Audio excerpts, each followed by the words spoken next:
Oke, kembali lagi di Dua Sisi, masih menarik perbincangan kita pada malam ini. Ini kayak belum ketemu ya soal putusan MK 135 2024 bicara soal transisi. Betul. Siapa yang akan mungkin mengambil alih atau mengambil peran ya. Oke, kita ganti ini pemain nih Ho di segmen ini.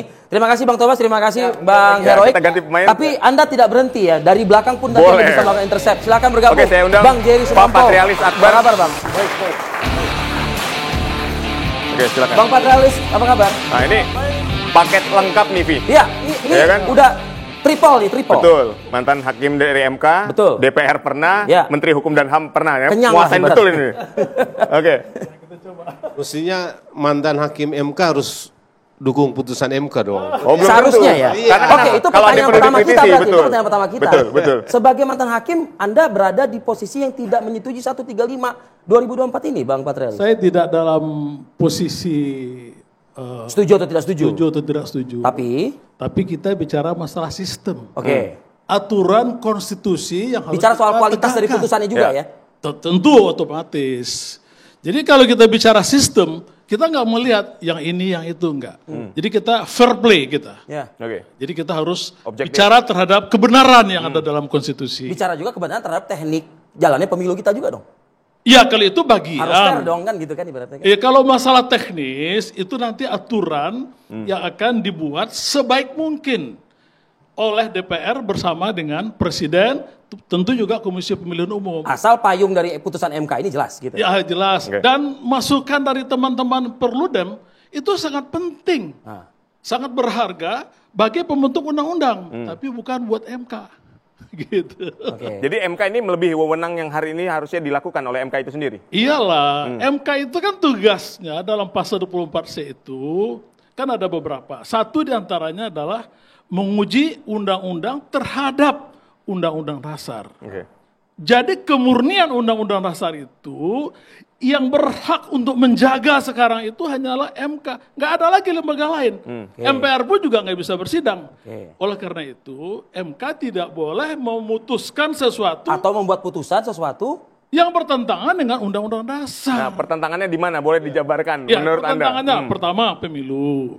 Pemilu itu dalam konstitusi kan sudah dikatakan sekali 5 tahun. ya 22E 1 dan 2. Ya, lah kok MK bilang pemilu 2 kali? Itu satu. Ya, dipisahkan toh.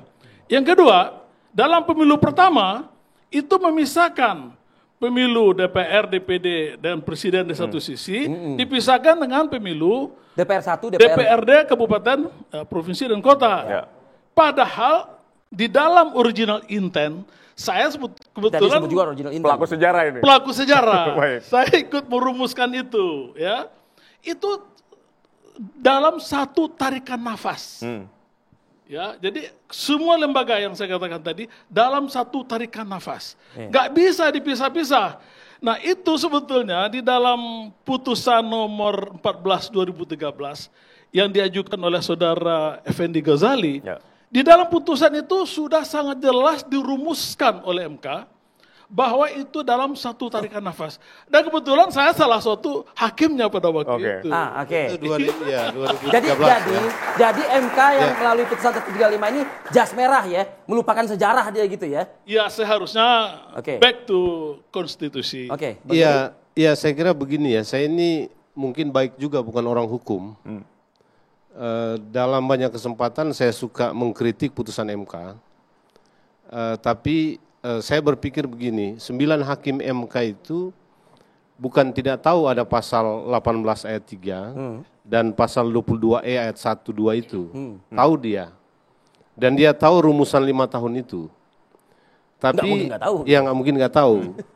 Tapi putusannya begitu gitu ya. Jadi kalau perdebatan kita tempatkan di situ, menurut saya nggak akan ada selesainya. Oke.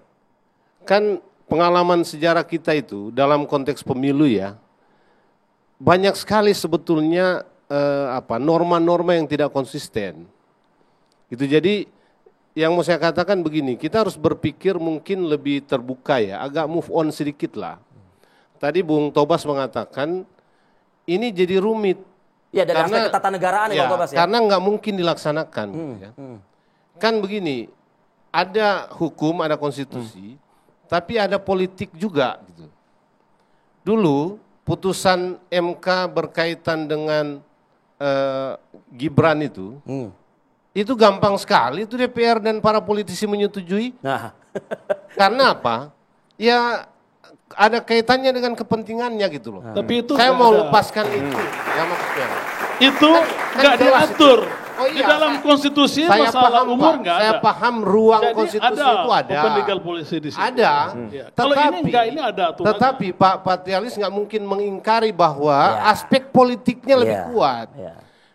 Kenapa sekarang aspek politik itu nggak kita tonjolkan? Artinya apa? Bagaimana kita berpikir melaksanakan putusan MK ini memperbaiki pemilu kita. Kalau ada kerumitan konstitusi, kita cari jalan keluarnya, gitu ya. Tadi begini, apa norma konstitusi atau apa katakanlah apa konstitusi yang aturan yang bisa dipakai untuk melaksanakan putusan MK. Menurut saya kita pakai putusan MK aja. Lalu kita cari bagaimana caranya. Tapi kok nggak ada ruang untuk eksekutif dan legislatif bergerak gitu loh? Nggak ada ruang, tadi kan disampaikan oleh ini Bang kan karena eksekutif dan legislatif ini berpikirnya menolak. Kan tadi Bung Tobas bilang, kan kalau pemerintah lakukan dia melanggar konstitusi, kalau DPR lakukan dia melanggar konstitusi. Oke. Tetapi nanti kan pengujian apakah dia melanggar konstitusi atau tidak itu di MK juga. Kalau soal ini diuji di MK, dia nggak mungkin mengatakan DPR dan pemerintah melanggar konstitusi. Ya, jadi Nggak begini. mungkin. Ya. Jadi Ini Bung Jerry politiknya ya. begitu Pak. Ya, silakan. Jadi begini, Bu. Jangan dibuat rumit ini Baik, kita soal kasih kesempatan 5 dulu tahun sebentar dan untuk MK. Pak Patrialis. Silakan, Pak Ya, Patrialis. kita bicara kualitas pemilu kita kan gitu. Oke. Oke. Jadi begini, Bu. Silakan. Yang kita laksanakan itu, ini kan ada beberapa putusan Mahkamah Konstitusi. Ya, betul. Bicara tentang pemilu. Ya. Nah, satu nafas yang saya katakan tadi, itu sudah ada dalam putusan Mahkamah Konstitusi. Dan itu berjalan. Dan sudah dijadikan landasan bagi Republik ini untuk melaksanakan pemilihan umum. Nah, persoalan yang disampaikan oleh Perludem adalah persoalan masalah pelaksanaannya ini nggak Teknisnya tadi. beres, masalah teknis. Ya. Ya. Saya kira itu sangat berharga, Nah, tapi itu masukan untuk pemerintah Ya. dan DPR ketika membentuk undang-undang. Dari sekarang sampaikan, jangan undang-undang dasarnya yang diobok-obok. Undang dasarnya udah aman, udah bagus. Yang Jadi jangan obok-obok undang-undang dasar itu kan bukan Perludem, tapi Iya, lembaga betul yang juga. diberi kewenangan menafsir undang-undang lembaga dasar ini. itu. Berarti Anda setuju dengan Mahkamah Konstitusi mengobok-obok undang-undang dasar? Dia tidak mengobok-obok undang-undang dasar, Pak. Menurut saya, dia mau supaya kita Menyelamatkan kualitas pemilu kita. Ya, itu. Dan ini betul dikatakan ini kan masa transisi.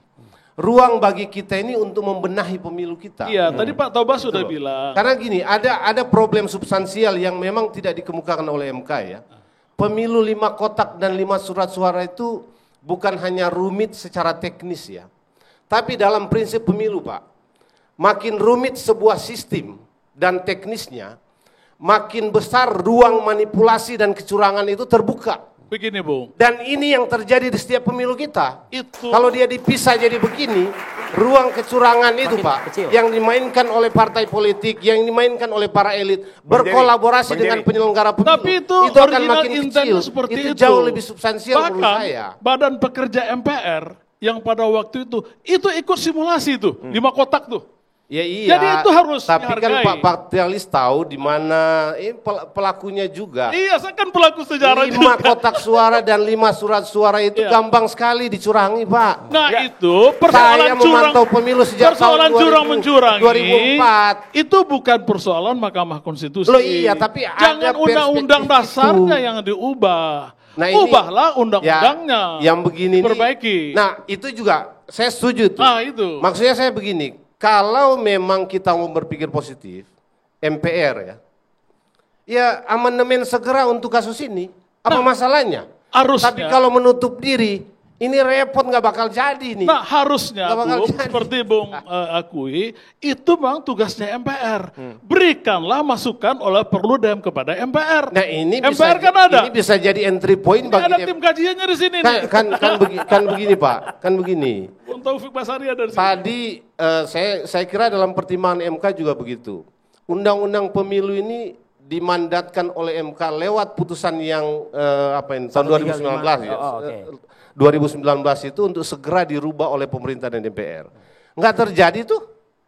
Tapi Begitu sebetulnya- juga ini sudah masuk dalam prolegnas revisi, gerakan di DPR nggak ada, Pak. Nah, Jadi itu yang perlu kita niat dorong. dari pemerintah dan DPR untuk melakukan perubahan undang-undang Kita itu tanya ke wakil parpol deh kalau itu gitu. memang problematik. Bang Tobas Pak. sudah ketawa-tawa. Nah, ini mestinya jadi upaya untuk mempercepat itu. Bang Tobas, Kalau mungkin menurut komentar saya soal ini, Bang. begitu, ya. Ya, jadi memang kembali kan berarti kan diakui bahwa itu adalah ranahnya pembuat undang-undang DPR dan Presiden. Iya. Ya. Bukan ranahnya Mahkamah Konstitusi yang memutus apakah undang-undang itu bertentangan atau tidak dengan konstitusi. Ya. Tapi bisa Nah, dibalik, Bu. sayangnya tadi Bung Jerry tadi juga kan kita kan rumit nih, jadi rumit nih, mentok sana mentok sini. Negara ini memang rumit, Nah, Pak. Jadi, memang akhirnya sayangnya karena dia tidak bisa dilaksanakan karena mentok sana mentok sini ini, kan solusinya Nggak. akhirnya juga Nggak terbatas mentok. dan tidak baik. Nggak Misalnya, mentok sebenarnya, Bang. apakah dengan putusan MK lagi supaya ini menjadi perbaikan atau dengan amandemen?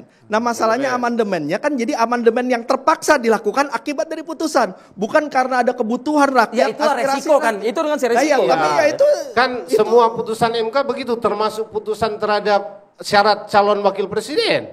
Nah, iya, lagi gini. Dia terpaksa harus merubah konstitusi itu. Oke. Enggak, Iya dong.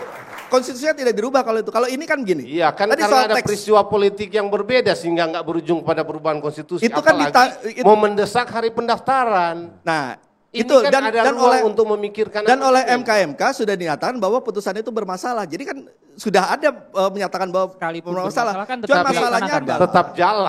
Tetap jalan kan Nah, 90. Tetap jalan. Karena putusan MK-nya juga tidak mempengaruhi apakah itu dijalankan Ya, atau itu tidak. kan bukan- Nah, tapi justru begini, tapi itu. tidak apple to apple perbandingannya. Kenapa? Karena yang jadi soal adalah konstitusinya tadi cuma sedikit kok, 5 tahun sekali DPR dipilih oleh pemilu. Udah itulah yang harus dijaga. Dijaga Tidak dari bisa situ. ada yang lain. Iya kan berarti kan pilih